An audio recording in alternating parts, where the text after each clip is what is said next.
பொங்கலுக்கு 1000 ரூபாய் கொடுப்பாங்க. எப்பவுமே கொடுப்பாங்கல்ல, இந்த வாட்டி என்னாச்சு?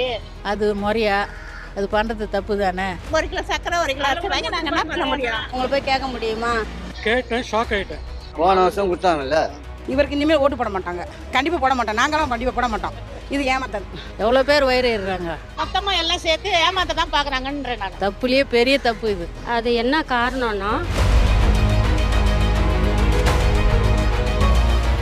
பொங்கல் பரிசு தொகைக்கு அதில் வந்து வருஷம் வருஷம் நமக்கு வந்து 1000 ரூபான்ற ஒரு பணத்தொகையை கொடுத்துருக்காங்க. ஆமா. இந்த வாட்டி வந்து அதை ரத்து பண்ணிட்டு வெறும் பரிசு தான் அப்படின்னு சொல்லியிருக்காங்க. அதுதான், அது ஏன் அப்படி பண்ணாங்க? அது முறையா அது பண்ணுறது தப்பு தானே. எப்பவுமே கொடுப்பாங்கல்ல, இந்த வாட்டி என்னாச்சு?